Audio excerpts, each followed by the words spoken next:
هەڵەبجا یەکێکە لە شارەکانی کوردستانی باشوور، شارێکی ئامادەبووی تەواوی جوڵاوە سیاسیەکانی گەلی کورد بووە، مەڵبەندی ڕۆشنبیران و ئەدیبان بووە، ناوەندێکی بازرگانی و کۆمەڵایەتی هەڵکەوتوو بووە.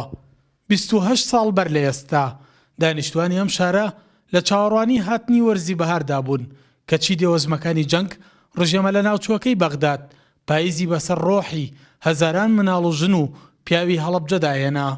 ڕژێمی بەعەس لە ڕێگای بەکارهێنانی چەند فڕۆکەیەکی جیاوازەوە سەرەتا شاری هەڵەبجەی بۆردومان کرد بە قەدەغەترین بۆمبی کۆمەڵکوش.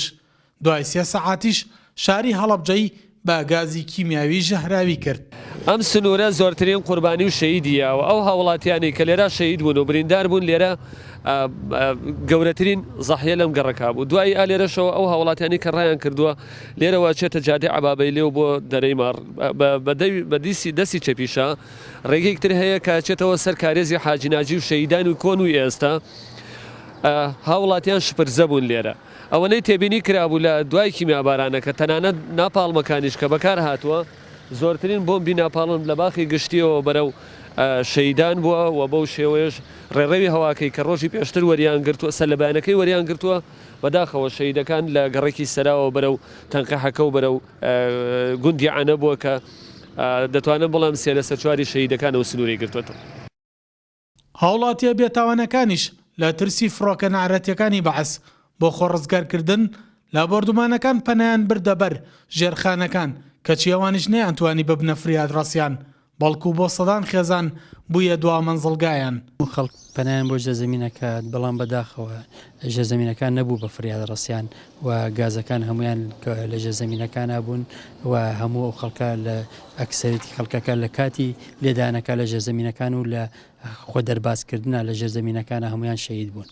بەپێی شایەت حاڵی ئەو سەردەمەکە ئەگێڕنەوە شایەت حاڵەکان لە کاتی تاوانەکە لە ژێرزەمینە ڕزگاریان بووە ئەگێڕنەوە ئەڵەن 110 شەهید لەم ژێرزەمینەی ئێوە شەهید بوون و مەزەنە ئەکرێت کە زۆرترین قوربانی ژێرزەمینەکان لەم ژێرزەمینەی ئێمە بوو. هەڵەبجا کوچە و کۆڵانەکانی بەڵگەی ڕاستی ئەو جینۆسایدە گەورەیەیە کە بوویە ناسنامەی مەزلومێتی گەلی کورد. بەڵام دوای 28 ساڵ تاوەکو ئێستا هەوڵەکان بە ئاراستەی پارێزگاریکردن و دیکۆمنتکردن و ئەرشیفکردنی بەڵگەکانی تاوانی بەعەس لەو ئاستەدانیە.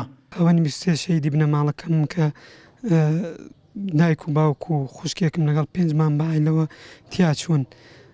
بەداخەوە ئەوەی لەسەر پرسیارەکەی جەناب بە ئەرشیفکردن لە وڵاتی ئێمەیە خەمساردیەکی تەواوی پێوە دیارە بەوەی کە زۆربەی واسەوار و شوێنانەی کە بوونەتە جێی سەرنج لە ڕێگەی فۆتۆکانەوە ئێستا خەڵکان و میوانانیان سەردانەکە ئاسەواریان نەماوە لایەنێکی پەیوەندیدار نییە بێت داکۆکی بکات لەسەر ئەوانە بۆ ئێمە میلەتێکی هەمیشە دوای لە ناوچوونی ئەسەرەکان ئاسەوارەکان یەین جارێکی تر بە تەقلید ئەرشیفیانەکەینەوە ئەمانە بەڕاستی جێی داخن بەتایبەت لەم شارەیە. 16 1970 ئەم شارە با پلانی دوژمنان بڕیار بوو سیمایی گەش و پڕشارستانیەتەکەی بسڕێتەوە لە ئەنجامی بەکارهێنانی گازی ژەهراوی کیمیاوی 5,000 هاوڵاتی بێتیفاعی شەهید کرد و 10,000 هاوڵاتیشی بریندار کرد کە تاوەکو ئێستا برینداران بەدەست برینەکانەوە ئەناڵێنن.